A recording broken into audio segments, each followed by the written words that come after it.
Good evening and welcome back to the news. If you have just joined us, you're welcome. As part of the government's drive to ensure that the population gets the best services it offers, President Wavel Ramkalawan and the Minister for Investment, Entrepreneurship and Industry, Devika Vidot, have met with public service officials on Prale and Ladig.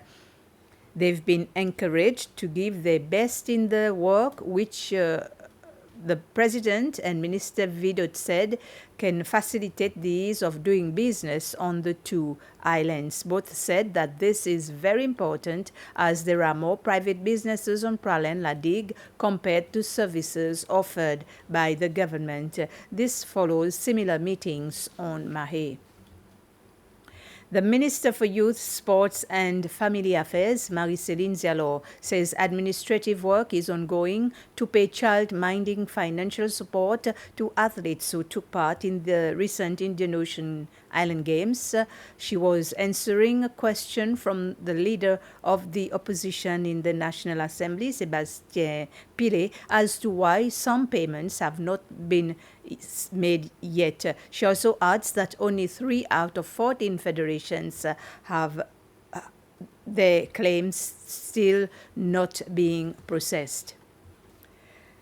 The Minister for Internal Affairs, Errol Fonseca, says there were 68 cases of minors who at one point or another were reported missing from their parents' home during the period 2021 to 2022. Minister Fonseca was speaking during question time in the National Assembly this morning. Of the 68 cases reported to the police, there were 28 boys and 42 girls. However, there were only 7 convictions, 4 of which were found guilty of sexual assaults. The others were found to have harbored children illegally. Meanwhile, the Director of Social Services, Beryl Laboudalon, said there were what she called gaps in the Children's Act. She said those shortcomings need to be addressed to try and find solutions to the problem. The incoming British High Commissioner to Seychelles, Geoffrey Frank Glekin, presented his credentials to President Ramkalawan this morning at State House.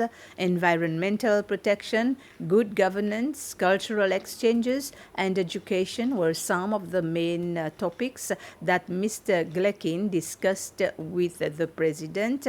The Minister for Foreign Affairs, Sylvestre Adegon, was also present at the meeting. This morning with the President we discussed how we can take our partnership even further. I expressed to him that I want the UK to be Seychelles' closest partner, particularly in areas of environmental protection, in areas of good governance, in areas around supporting his desire to see the civil service modernize, and also in areas of shared values, shared democratic values, cultural exchanges, our focus on youth and our focus on education. Vessel detection, vessel boarding, prosecution of a maritime crime. These were aspects that country teams from Seychelles, Mauritius, and Somalia were taught in a 10-day simulated exercise. There were 32 participants in the training designed for maritime law enforcement personnel.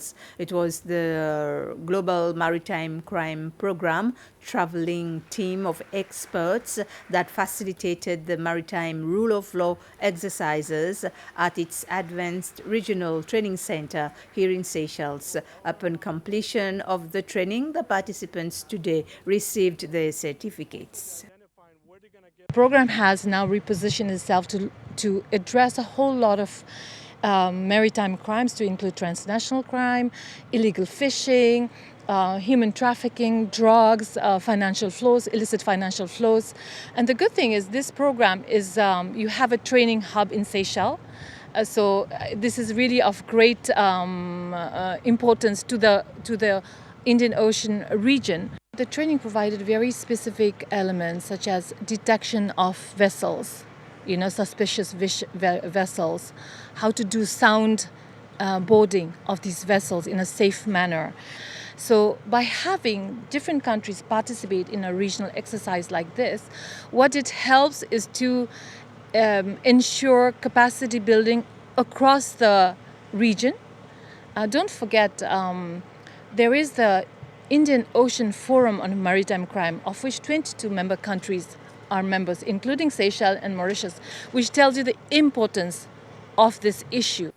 We've come to the end of this news summary. Thank you for your attention, and I will be back with the news bulletin in Creole at 8 p.m., so stay tuned.